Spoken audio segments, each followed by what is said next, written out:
Bienvenidos al curso de enfermedad cardiovascular en el adulto mayor.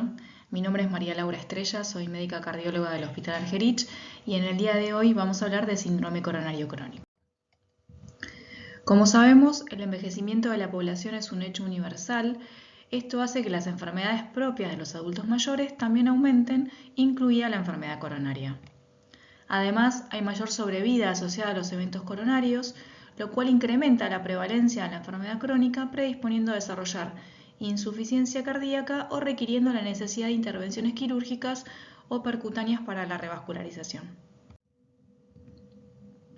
La enfermedad coronaria sabemos que es un proceso patológico que se caracteriza por la acumulación de placas ateroscleróticas obstructivas o no obstructivas de las arterias epicárdicas. Es una enfermedad crónica y generalmente progresiva y puede presentar largos periodos de estabilidad o complicar con síndromes coronarios agudos debido a un evento aterotrombótico agudo por ruptura u erosión de una placa. Por lo tanto, el síndrome coronario crónico va a incluir diferentes escenarios. Pacientes con sospecha de enfermedad coronaria y angina inestable y o disnea, pacientes con insuficiencia cardíaca de reciente comienzo o disfunción ventricular izquierda y sospecha de enfermedad coronaria, pacientes sintomáticos y asintomáticos con síntomas estabilizados menos de un año luego de un síndrome coronario agudo o pacientes con revascularización reciente, pacientes sintomáticos y asintomáticos más de un año del diagnóstico inicial o revascularización, pacientes con angina y sospecha de enfermedad vasospástica o microvascular, y sujetos asintomáticos en quienes se detecta enfermedad coronaria en estudios de control o screening. Con respecto a la epidemiología, tenemos que la prevalencia varía entre un 4 y un 7% en los adultos jóvenes y en los adultos mayores varía entre un 12 y un 15%. Con respecto a la presentación clínica puede variar debido al mayor compromiso de ateromatosis en todo el sistema vascular que ocurre con el propio envejecimiento. Hay también mayor presencia de comorbilidades asociadas a la edad, como son la hipertensión, la diabetes, la insuficiencia cardíaca, la fragilidad, lo cual conlleva mayor morbimortalidad. La presentación clínica suele ser atípica, por lo que se requiere un alto índice de sospecha. Las alteraciones cognitivas o auditivas pueden hacer aún más difícil el diagnóstico. La presencia de limitaciones físicas dadas por el síndrome de fragilidad, enfermedad pulmonar crónica o cardiopatía previa pueden dificultar la percepción o el desarrollo de síntomas. Por todo esto, se debe realizar una anamnesis detallada en la cual se debe valorar el tipo de dolor torácico y, si lo hay, la presencia de otros síntomas similares a la angina. Para repasar brevemente qué es una angina típica, básicamente es aquella que se caracteriza por ser un dolor de tipo opresivo en el pecho, en el cuello, mandíbula, hombros o en los brazos, provocado por el esfuerzo físico y que se alivia en unos 5 minutos con reposo o nitratos. Respecto al examen físico y laboratorio, es sumamente importante hacer un examen físico exhaustivo para documentar la presencia de falla cardíaca, comorbilidades y diferentes situaciones que alteren la percepción diagnóstica. Un laboratorio completo que incluya un hemograma, una función renal, un perfil lipídico completo, la medición de hemoglobina glicosilada y pruebas de función tiroidea. Respecto al electrocardiograma, en reposo puede resultar normal en pacientes con angina crónica estable, pero esto no excluye el diagnóstico de isquemia. Sin embargo, puede mostrar diferentes signos de enfermedad coronaria, como signos de infarto o alteraciones de la repolarización, pero un electrobasal siempre va a servir de referencia en comparaciones de futuras situaciones. Respecto al ecocardiograma, sirve para evaluar la función y la anatomía cardíaca. Evaluar la fracción de eyección del VI suele ser normal en estos pacientes. La presencia de una función disminuida o anomalías en la motilidad deberían motivar la sospecha de daño miocárdico. Es una herramienta sumamente importante para descartar también otras causas de dolor torácico. Respecto a la resonancia magnética, si bien es un método muy utilizado y muy importante, solamente se utiliza cuando no sean concluyentes estudios como el eco y el electro, y en pacientes obviamente hay que tener cuidado en diferentes pacientes y evaluar de que no tengan contraindicaciones para realizar una resonancia magnética. Bien, Una vez realizados los primeros estudios complementarios, es sumamente importante evaluar la probabilidad pretest y clínica de la presencia de enfermedad coronaria. Esta se va a utilizar una tabla, ¿sí? Realizada mediante datos del estudio de Diamond y Forrester, en la cual se utilizan la edad, el sexo, la naturaleza de los síntomas, ya sea típica, atípica o no anginosa, y también la presencia o no de disnea. Esto nos va a dar un porcentaje y una probabilidad pretest y clínica de la presencia de enfermedad coronaria. Una probabilidad pretest menor del 5%, se puede presumir de que esta probabilidad de la enfermedad es tan baja que solo se deben realizar pruebas diagnósticas si existe una razón imperiosa. Diferentes estudios demostraron que los resultados de pacientes clasificados a una nueva probabilidad pretest menos del 15% son buenos, o sea que tenían un riesgo anual de muerte cardiovascular o de infarto menor al 1%. Pruebas diagnósticas demuestran la presencia observada de la enfermedad crónica obstructiva menos del 5% en pacientes con una probabilidad pretest menos del 15%, por lo tanto no deben realizarse estudios diagnósticos complementarios en estos pacientes, a menos que tengan factores de riesgo cardiovascular como historia familiar de enfermedad coronaria, factores de riesgo como dislipemia, diabetes, hipertensión, tabaquismo o extabaquismo y otros factores del estilo de vida. Cambios en el electro, disfunción del VI, hallazgo en el electro de esfuerzo. Información sobre el calcio coronario obtenida por una tomografía coronaria. Bien, con respecto a la selección de pruebas diagnósticas, para los pacientes en los que la revascularización no está indicada debido a diferentes comorbilidades o a la calidad de vida en general, se debe realizar un diagnóstico clínico de enfermedad coronaria e instaurar tratamiento farmacológico. Si el diagnóstico de enfermedad coronaria es incierto, se puede considerar el uso de pruebas de imagen funcional para la detección de isquemia miocárdica.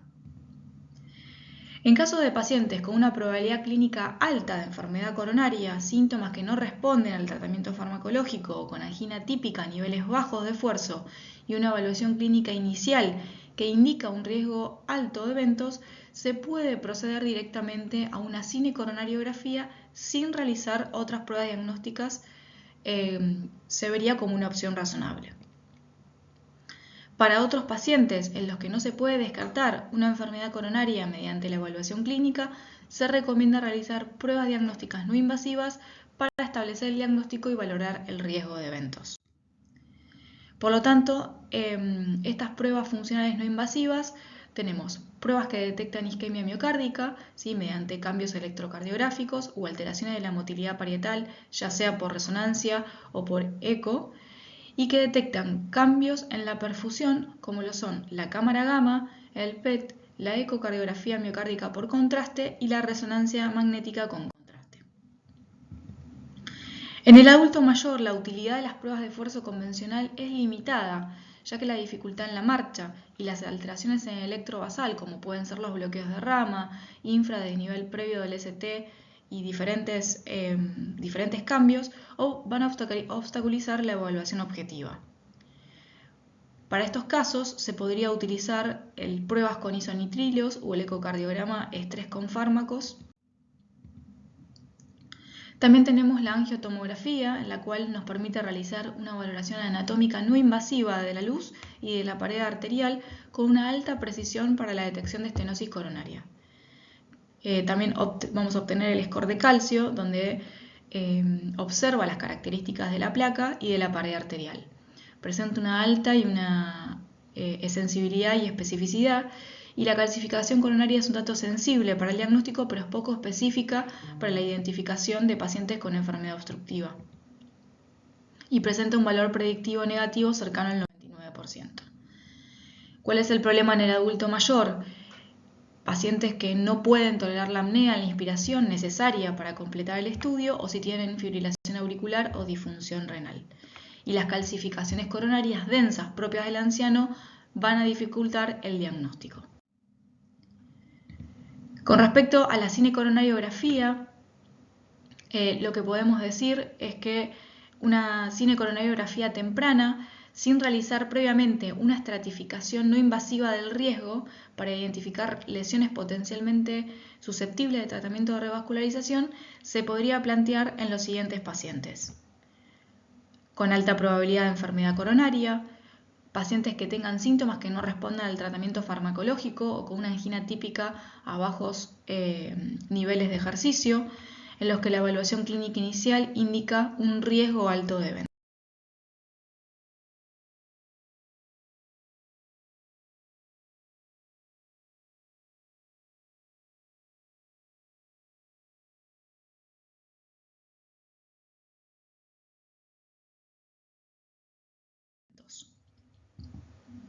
Con respecto a la cinecoronariografía, es preciso considerar el riesgo de hemorragias, lesiones vasculares, neurológicas, insuficiencia renal aguda por el medio de contraste, que son lo más frecuente que ocurre en el adulto mayor. Sin embargo, los métodos para la realización de una CCG mejoraron sustancialmente, principalmente por la utilización de la vía radial. Finalmente llegamos a la parte de evaluar riesgo de eventos, y esto se hace debido a su impacto en las decisiones sobre el tratamiento. La evaluación del riesgo de eventos está recomendada para todos los pacientes con sospecha o diagnóstico de un nuevo evento coronario. La estratificación del riesgo va a servir para la identificación de diferentes pacientes con alto riesgo en los que se pueden beneficiar de la revascularización más allá de la mejoría de los síntomas. Evaluar riesgo de eventos se va a hacer mediante diferentes estudios complementarios. Por ejemplo, evaluar la función del VI mediante un eco en reposo, evaluación no invasiva de la isquemia o de la anatomía coronaria. Como vimos, el valor diagnóstico del electroesfuerzo es limitado. Sin embargo, diferentes situaciones como la depresión del segmento ST a una carga baja de trabajo combinada con síntomas de esfuerzo, capacidad de ejercicio baja, arritmia ventricular compleja y una respuesta normal de la presión son marcadores de un alto riesgo de mortalidad cardíaca. Pacientes con angina típica y disfunción sistólica del VI también son un patrón indicativo de enfermedad coronaria y alto riesgo de mortalidad. ¿Qué significa presentar un alto riesgo de eventos? Significa presentar una tasa anual de mortalidad mayor al 3% y el riesgo bajo de eventos con una tasa anual de mortalidad menor al 1%. En la tabla que vemos abajo se observan en los diferentes estudios complementarios a qué denominamos presentar un aumento del riesgo de eventos. Acá observamos en los dos principales estudios complementarios, tanto en la ergometría como en la cámara gamma, a qué denominamos alto riesgo. Como se mencionó previamente, en la ergometría presentar un infra-CT mayor a 2 milímetros o más de 1 milímetro a baja carga, baja clase funcional, comportamiento paradojal de la presión arterial y arritmias ventriculares. En la cámara gamma, presentar isquemia en 2 territorios de la descendente anterior o en 3 segmentos de cualquier otro territorio, la dilatación isquémica transitoria o la presencia de captación pulmonar. Finalmente llegamos al tratamiento. Como objetivos vamos a tener reducir los síntomas y mejorar el pronóstico. El paciente adulto mayor tiene mayor riesgo de comorbilidades neocardíacas que van a determinar el riesgo-beneficio de las intervenciones terapéuticas. Recordar las interacciones medicamentosas con el tratamiento instaurado y valorar objetivamente la fragilidad de cada paciente. Lo primero y principal, cambios en el estilo de vida. Incluir hábitos saludables, dieta, ejercicio, soporte familiar y psicosocial, el cese del tabaquismo y la adherencia y compromiso con el plan del manejo indicado es sumamente importante para la enfermedad cardiovascular. Acá observamos fundamentalmente el cese del tabaquismo, implementar actividad física, implementar una dieta con alto contenido de vegetales, frutas, cereales, disminuir el consumo de sal y de grasas saturadas y fundamental la adherencia al tratamiento médico. Con respecto a la rehabilitación cardíaca, también es sumamente importante, ya que demostró que de forma consistente su eficacia para reducir la mortalidad y las hospitalizaciones por causas cardiovasculares. Con respecto al tratamiento farmacológico, la selección inicial del tratamiento va a depender de la tolerancia estimada según el perfil individual y de las comorbilidades del paciente, de las interacciones potenciales con fármacos combinados, las preferencias del paciente cuando se le informen los diferentes efectos adversos y de la disponibilidad de los fármacos. El tratamiento antianginoso instaurado debe evaluarse cada 2 a 4 semanas después para determinar cambios u ajustes de dosis. En primer lugar, tenemos a los beta-bloqueantes. Los beta-bloqueantes son de primera línea de tratamiento. Se debe buscar la meta de obtener una frecuencia cardíaca alrededor de 60 latidos por minuto y obviamente tener precaución por el riesgo de depresión, bradicardia, bloqueos, broncoespasmo, vasoconstricción periférica, hipotensión postural. La suspensión del tratamiento debe hacerse de manera gradual y no de forma abrupta. Con respecto a los nitratos, los de acción rápida se usan para anginas de esfuerzo aguda y como profilaxis para actividades físicas que previsiblemente provoquen angina. Los de acción prolongada, como son el di o mononitrato de isosorbide, se usan como tratamiento de segunda línea cuando el tratamiento inicial se contraindique o no se tolere. La suspensión del tratamiento siempre debe hacerse de forma gradual y los efectos secundarios más frecuentes son la hipotensión, la cefalea y el rubor cutáneo. Como contraindicaciones importantes, la miocardiopatía hipertrófica, la estenosis aórtica avanzada y el uso concomitante con inhibidores de la fosfodiesterasa. En tercer lugar tenemos a los calcio antagonistas. Respecto al verapamilo, tiene indicaciones para todos los tipos de angina y las taquicardias supraventriculares y la hipertensión. El diltiazem, por sus escasos efectos secundarios, tiene ventajas para el tratamiento de la angina de esfuerzo. La nifedipina de acción prolongada es un potente vasodilatador arterial con escasos efectos secundarios y combinados con un beta-bloqueante probaron ser eficaces en el tratamiento tanto de la angina como de la hipertensión arterial. Y finalmente la amlodipina, por su vida media larga y su buena tolerancia, es un fármaco efectivo para la angina y la hipertensión. Además tiene como ventaja una sola toma diaria. Con respecto a la ibravadina, solamente mencionar que adicionada a los beta-bloqueantes disminuye la frecuencia cardíaca y los síntomas de angina y no debe usarse en pacientes con fibrilación auricular. La trimetazidina tiene un buen perfil hemodinámico y combinado con los diferentes fármacos mejora la isquemia inducida por el esfuerzo. Recordar que está contraindicada en la enfermedad de Parkinson y otros trastornos motores. Con respecto a los antiagregantes plaquetarios, el tratamiento antiagregante plaquetario doble con aspirina y un inhibidor P2Y12 es la base del tratamiento antitrombótico tras un infarto o una angioplastia. Para la prevención secundaria hay pocos datos de la aspirina en pacientes mayores de 80 años, pero la evidencia disponible apoya el uso de dosis bajas de los 100 miligramos día. Los pacientes mayores de 75 en terapia antiplaquetaria prolongada dual, o sea, aspirina y clopidogrel, tienen tasas más altas de sangrado mayor en comparación con pacientes más jóvenes, por lo cual se recomienda usarlos, pero con precaución. El prasugrel en líneas generales no se recomienda en pacientes mayores de 75 años, más que nada por el incremento del sangrado, y el ticagrelor demostró reducción a un año del compuesto de muerte cardiovascular, infarto o evento cerebrovascular en pacientes mayores de 75 años con síndromes coronarios agudos, seguido una estrategia conservadora o invasiva cuando se compara con el clopidogrel. Con respecto a los hipolipemiantes, el tratamiento con estatinas, ezetimibe o inhibidores de PCK9 deben ser administrados a dosis adecuadas en la medida que sea tolerado. En líneas generales, las estatinas no están indicadas en pacientes mayores de 80 años con comorbilidades graves o expectativa de vida menor de 3 años, con demencia moderada a grave o deterioro importante de la función renal. Bien, ¿qué hay acerca de la revascularización en estos pacientes? Las estrategias de revascularización coronaria en esta población han demostrado ser eficaces, sobre todo en poblaciones de alto riesgo.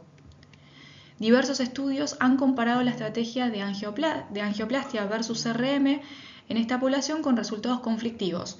Sin embargo, no hay estudios aleatorizados en esta población que comparen ambas estrategias. A pesar que la CRM presenta mayor tasa de revascularización completa que la angioplastia, con un menor requerimiento de nuevos procedimientos, la fragilidad y una mayor incidencia de complicaciones periprocedimientos en estos pacientes, como pueden ser el ACV, el sangrado y las infecciones, hacen en línea general que las angioplastias sea el procedimiento de elección. La decisión de la revascularización en este grupo etario debe ser abordada en forma multidisciplinaria y con una alta participación tanto del paciente y de la familia. Por lo tanto, para repasar, un paciente con sospecha de síndrome coronario crónico, vamos a evaluar síntomas y a realizar un examen físico completo, una historia clínica detallada, evaluar los diferentes factores de riesgo cardiovascular, realizar estudios complementarios como electrocardiograma, laboratorio, ecocardiograma. De esta forma vamos a realizar y evaluar probabilidad pretest y clínica de enfermedad coronaria. Allí vamos a determinar si presenta muy baja probabilidad, no es necesario realizar más pruebas diagnósticas. Si es alta, vamos a realizar diferentes tests, vamos a elegir el test según la probabilidad clínica, la disponibilidad, las características y presencias del paciente. Podemos realizar una angiotomografía o diferentes pruebas funcionales como un SPECT, ecoestrés, etc. Si es muy alta, podemos acceder directamente a una cinecoronariografía. A todos estos pacientes vamos a instaurarles tratamiento médico, evaluar riesgo de eventos y una eventual revascularización. Por lo tanto, la evidencia disponible en este grupo etario es escasa y en muchos casos extrapolada de estudios en poblaciones más jóvenes. La evaluación del estatus cognitivo, las comorbilidades y la fragilidad de los adultos mayores es fundamental para la toma de decisiones en su manejo terapéutico. La edad per se no es un motivo para limitar ningún procedimiento diagnóstico o terapéutico en estos pacientes, pero una meticulosa evaluación de sus riesgos y beneficios es fundamental. Muchas gracias.